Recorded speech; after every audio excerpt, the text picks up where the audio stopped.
मेरे सभी प्रिय दर्शकों को जय माता दी। मित्रों, आप सभी कैसे हैं? भगवान के आशीर्वाद से आप सभी बहुत अच्छे होंगे। प्रिय दर्शकों, आज का विषय है राहु महाराज नक्षत्र परिवर्तन कर चुके हैं और नक्षत्र परिवर्तन करने के पश्चात विशेष रूप से आप जितने भी मीन राशि के जातक हैं, आपके जीवन में राहु का नक्षत्र परिवर्तन जो हो चुका है दर्शकों, इसका क्या क्या प्रभाव पड़ेगा। प्रिय दर्शकों, बात करते हैं मीन राशि वालों के लिए। तो यथास्थिति बात करें तो 2025 अभी तक की बात करें तो मीन राशि वालों के लिए कुछ बेहद अच्छा नहीं रहा। अभी तक कुछ लगातार कष्ट आपको प्राप्त हुए हैं। मानसिक रूप से समस्याएं आपकी बढ़ रही है। कर्ज की कुछ ज्यादा समस्या देखी गई दर्शकों। साथ ही साथ जिस भी कार्य में आप लगातार कार्य कर रहे हैं, कुछ वो कार्य आपके लास्ट में जाके अटक रहे हैं, पूर्ण नहीं हो रहे दर्शकों। और इसी विषय पर आज हम बात करेंगे। और इसका विशेष रूप से जाता कि दर्शकों, राहु का बहुत ही बड़ा परिवर्तन हुआ है। राहु ने नक्षत्र परिवर्तन की है और इसका क्या क्या प्रभाव आपके राशि पर दर्शकों होगा। साथ ही साथ दर्शकों, अगर आप हमारे चैनल पे पहली बार आए तो आप सभी से विशेष अनुरोध है, आप हमारे चैनल श्री राम एस्ट्रो को जरूर से जरूर सब्सक्राइब करें और साथ ही साथ बेल आइकन जरूर। और हाँ दर्शकों, वीडियो के लास्ट में आपको सटीक उपाय भी बताऊंगा जिसको करने से आप जितने भी मीन राशि जातक हैं आपके लिए बहुत अच्छा होगा। दर्शकों, एक विशेष बात, अगर आपके जीवन में लगातार समस्याएं आ रही हैं, उसका कोई भी रास्ता आपको नजर नहीं आ रहा है, तो एक बार जन्म कुंडली का अपने विश्लेषण आप जरूर कराएं। और जिन भी भाई बहन आपके पास कंफर्म डेट ऑफ बर्थ नहीं है, जन्म का टाइम आपको नहीं पता, आपके पास कुंडली नहीं बनी, तो आप हमें अपने दोनों हाथ की हस्तरेखा की फोटो भेज करके अपने बारे में एकदम सटीक विश्लेषण ले सकते हैं। दर्शकों ज्यादा देर नहीं करते हुए आइए वीडियो को प्रारंभ करते हैं। प्रिय दर्शकों, आज का विषय है कि राहु महाराज नक्षत्र परिवर्तन कर चुके हैं और राहु का जो ये नक्षत्र परिवर्तन है वह विशेष रूप से मीन राशि के जातकों पर कैसा प्रभाव और फल देगा। दर्शकों सबसे पहले बात करते हैं, राहु आपके मीन राशि वालों के राशि चक्र के द्वादश स्थान पे, वे स्थान पर कुंभ राशि पर विराजमान हैं। लेकिन अभी तक वर्तमान स्थिति की बात करें तो दर्शकों, अभी 23 नवंबर 2025 को ही राहु ने नक्षत्र परिवर्तन करके अपने स्वयं के नक्षत्र सदभिका नक्षत्र में प्रवेश कर चुके हैं, जो कि 1 अगस्त 2026 तक अपने स्वयं के नक्षत्र में रहेंगे दर्शकों। ठीक है, इसके साथ ही साथ दर्शकों, अभी तक जो वर्तमान की बात करें, इसके पहले पहले जो भी राहु की स्थिति थी, राहु देवगुरु बृहस्पति अर्थात मीन राशि जो आपके राशि के स्वामी होते हैं, गुरु का जो नक्षत्र होता है वह पूर्वा भाद्रपद नक्षत्र होता है और इसी नक्षत्र में अभी तक राहु गोचर कर रहे थे। अब दर्शकों, जब राहु और गुरु की युति होती है तो चांडाल नामक दोष उत्पन्न होता है। अब इसी के कारक योग कारक के द्वारा बात करें तो दर्शकों, जब राहु के जब गुरु के नक्षत्र में राहु रहेंगे तो निश्चित रूप से यही दोष भी लगेगा। तो लगातार जब इस दोष के कारण आप सबसे बड़ी जो हानि हो रही थी, सभी 12 राशियों में सबसे बड़ी हानि मीन राशि वालों को हो रही थी, क्योंकि राहु स्वयं अपने शत्रु राशि नक्षत्र में विराजमान होकर के वे स्थान पे, हानि के स्थान पे बैठे हैं। तो सबसे ज्यादा जो हानि करेंगे दर्शकों, वह निश्चित रूप से जितने भी आप मीन राशि जातक हैं आपके द्वारा हो रहा था। क्या क्या दिक्कत समस्या दर्शकों हो रही थी? सबसे पहले तो उनकी पंचम दृष्टि आपके सुख स्थान पे बैठी थी, दृष्टि पड़ रही थी मिथुन राशि पर। आपके जीवन में सुख नहीं था, ये आप जान लीजिए। मतलब कितना भी करें, कहीं ना कहीं से मन अशांत था, कुछ भी करें। साथ ही साथ कुछ घर परिवार की समस्याएं चल रही थी, वो समस्या अलग से। जो भी थोड़ा बहुत पैसा जोड़ करके प्रॉपर्टी वगैरह खरीदा आपने, है ना, जमीन वगैरह, उसमें भी कुछ न कुछ विवाद उत्पन्न हो गया। घर बनाने के लिए सोच रहे थे, वहां पे कुछ विवाद हो गया।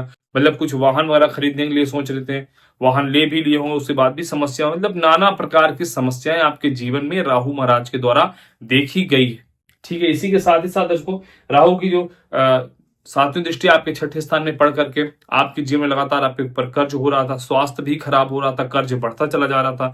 उसके कारण कई विवाद भी बन चुके हैं। आपके साथ कई लोगों ने विश्वासघात भी किया, आपके साथ धोखा किया, आपका पैसा भी कहीं ना कहीं फंसाया होगा। शत्रु तो ऐसे उत्पन्न हुए हैं जैसे कि आज ही आपको समाप्त कर देंगे, ऐसा सब शत्रु उत्पन्न हो रहे हैं। इसके साथ ही साथ अष्टम स्थान पे राहु की दृष्टि पड़ने से आपका लगातार आकस्मिक धन का व्यय बहुत हुआ। जितना नुकसान मीन राशि वालों का धन का हुआ और किसी राशि वालों को हुआ नहीं है। ठीक है, साथ ही साथ आकस्मिक दुर्घटना के योग अलग से बन रहे, मानसिक रूप से परेशानी अलग है। ऐसा लगा सर ही फट जाएगा, इतनी समस्या मीन राशि वालों के जीवन में दर्शकों थी अभी तक।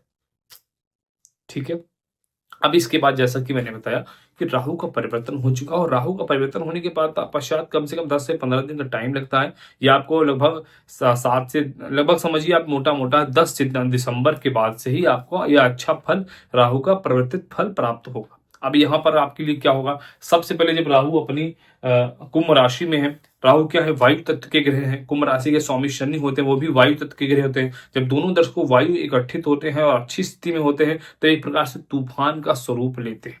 ठीक, यहीं पर आप राहु तूफान बनेंगे। राहु ऐसा नहीं है, राहु के अंदर बड़ी कसमकस थी यार, भाई अपने नक्षत्र में नहीं हूँ, शत्रु के नक्षत्र में हूँ, अपने मन से कुछ काम नहीं कर पा रहे थे, लेकिन अब राहु अपने ढंग से, अपने मन से अपने लक्ष्य को जरूर प्रदित करेंगे। दर्शकों एक बात सत्य है, अगर राहु कोई लक्ष्य प्रदित कर लेते हैं, मन में बना लेते हैं कि मुझे इस चीज को प्राप्त करना है, फिर इस दुनिया की कोई भी शक्ति उसे रोक नहीं सकती। साक्षात भगवान नारायण भी नहीं रोक पाए थे, आप समझिए।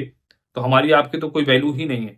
ठीक है, तो राहु महाराज की स्थिति क्या होती है जब हमारे आपके ऊपर जितने भी राशि वाले होते हैं, तो राहु ग्रहों के द्वारा इनके ऊपर स्थिति होती है। तो राहु मीन राशि वालों पर एक विशेष योग बनाएंगे। सबसे पहले द्वादश स्थान पे जितने अभी आपके नुकसान हो रहे हैं, जो आपके फिजूल खर्च हो रहे हैं, अब थोड़ा सा खर्च तो बढ़ेंगे, थोड़ा सा कंट्रोल होगा।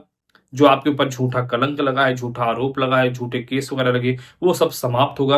विशेष रूप से यह द्वादश स्थान यह विदेश का स्थान होता है। जो जितने मेरे भाई आप विदेश में हैं, मीन राशि जातक हैं, आपका तो बढ़ना 1000%, 100% बहुत सटीक है। क्योंकि जो राहु का प्रभाव होता है दर्शकों ना, इंडिया से ज्यादा विदेश में इनका बहुत अच्छा प्रभाव होता है, ये आप समझिए।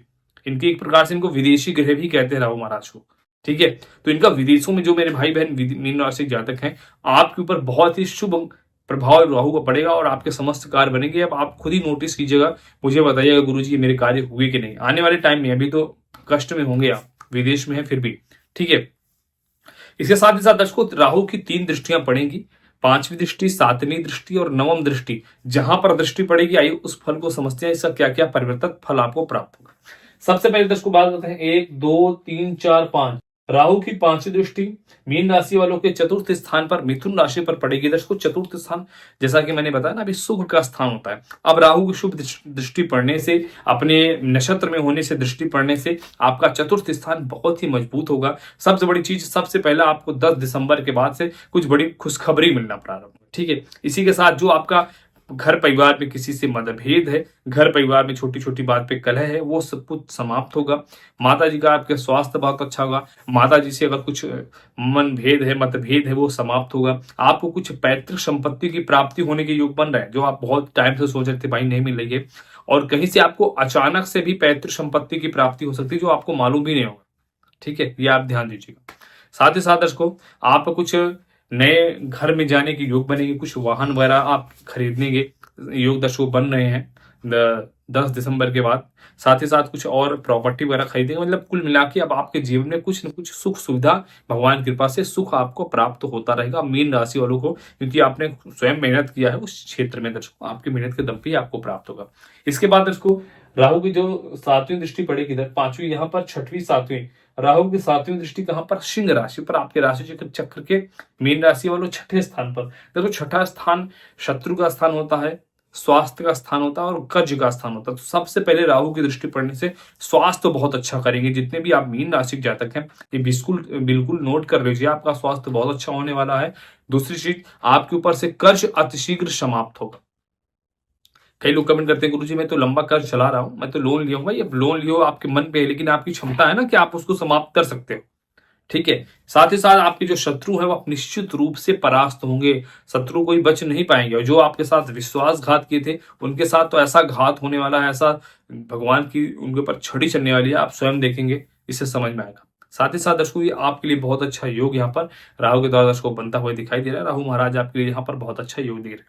अब इसके बाद दर्शकों राहु की 7वीं दृष्टि यहाँ पर 8वीं और 9वीं, राहु की 9वीं दृष्टि तुला राशि पर, आपके राशि चक्र के 8वें स्थान पे। जितने भी आप मीन राशि के जातक हैं, दिमाग से तो बहुत ही तेज होते हैं। कुछ लोग ऐसे रिसर्चर हैं ना, किसी न किसी चीज का रिसर्च कर रहे हैं और खोज कर रहे हैं, अभी तक प्राप्त नहीं हुआ। तो 10 दिसंबर से लेकर के 1 अगस्त तक 2026 तक आपको कुछ बहुत बड़ी चीज खोज के द्वारा प्राप्त होगी। क्योंकि दर्शकों 8वां स्थान ना, ये खोज का स्थान होता है, रिसर्च का स्थान होता है। तो आप रिसर्च करके इतना अंदर चले जाएंगे, आपको खुद ही बिलीव नहीं होगा। ठीक है, और साथ ही साथ दर्शकों 8वां स्थान या दुर्घटना का स्थान भी होता है। तो जो आपकी छोटे मोटे चोट चपेट दुर्घटना हो रहे थे, उसमें बहुत छोटी कमी हो जाएगी। क्योंकि दर्शकों इसमें राहु की स्थिति भी आपकी जन्म कुंडली में भी दिखनी पड़ती है।